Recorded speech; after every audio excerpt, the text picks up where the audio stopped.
பிரதமர் நரேந்திர மோடி இல்லத்திலே மக்களவை எதிர்க்கட்சி தலைவர் ராகுல் காந்தி மற்றும் காங்கிரஸ் கட்சியின் நாடாளுமன்ற உறுப்பினர்கள் தலைவர்கள் தர்ணா போராட்டம் நடத்தி வருகிறார்கள்.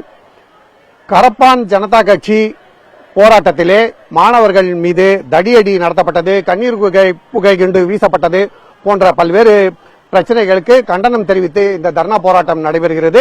இதை தவிர பிரதமர் நரேந்திர மோடி பதவி விலக வேண்டும், உள்துறை அமைச்சர் அமித்ஷா பதவி விலக வேண்டும், கல்வி அமைச்சர் தர்மேந்திர பிரதான் பதவி விலக வேண்டும் என்று ராகுல் காந்தி பல்வேறு கோரிக்கைகளை முன்வைத்திருக்கிறார்.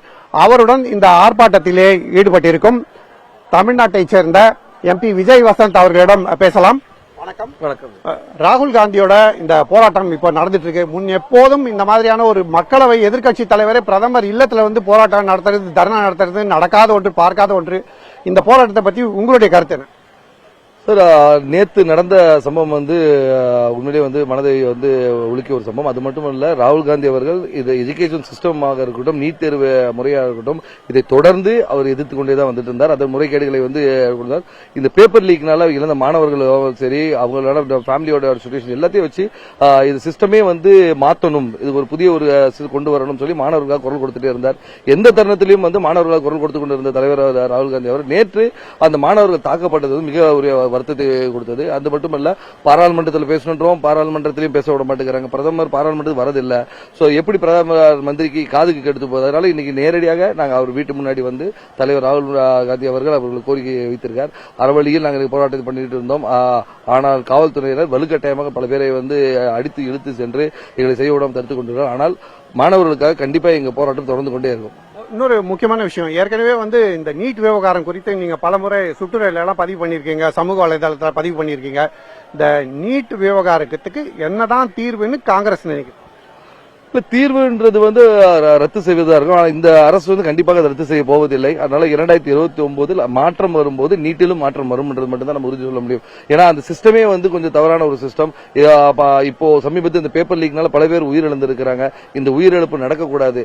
ஏன்னா எஜுகேஷன் சிஸ்டம் முன்னாடி இருக்க காலத்துல 12th முடிச்ச உடனே அவங்க அவங்க பிடிச்சதை தேர்ந்தெடுக்க ஒரு எது அது இல்லாம அவங்க டைம் ஸ்பெண்ட் பண்ணி இயர்ஸ் மிஸ் பண்ணி எல்லாம் பண்ணி அவங்க வாழ்க்கையே ஒரு பெரிய கேள்விக்குறியாயிருது.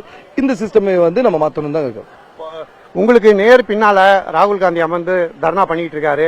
அங்க காங்கிரஸ் கட்சியை சேர்ந்த 100க்கும் மேற்பட்ட நாடாளுமன்ற உறுப்பினர்கள் இருக்காங்க.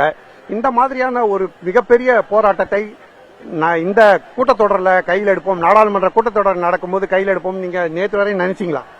கண்டிப்பா இல்ல. இது தலைவர் அவர் எடுத்த முடிவு தான். எங்களுடைய இதை பொறுத்த வரைக்கும் நாங்க பாராளுமன்றத்தில் எங்களுடைய குரலை கொடுப்போம் என்று இருந்தது. இந்த இது நம்ம தலைவர் ராகுல் காந்தி தலைமையில் திடீர்னு ஏற்படுத்தான்.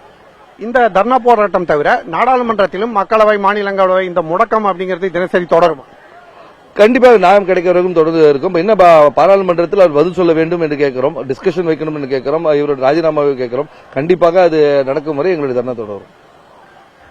கல்வி அமைச்சர் தர்மேந்திர பிரதான் ராஜினாமா மற்றும் மத்திய அரசு சார்பாக விளக்கம் கிட்டும் வரை இந்த தர்ணா போராட்டம் மட்டுமல்ல, நாடாளுமன்றத்தின் இரு அவைகளிலும் எதிர்க்கட்சிகள் தொடர்ந்து மாணவர்களுக்காக குரல் எழுப்பிக் கொண்டே இருக்கும் என புதிய தலைமுறைக்கு தெரிவித்திருக்கிறார் தமிழ்நாட்டைச் சேர்ந்த நாடாளுமன்ற உறுப்பினர் விஜய் வசந்த். ஒளிப்பதிவாளர் ராமராஜனுடன் புதிய தலைமுறைக்காக கணபதி.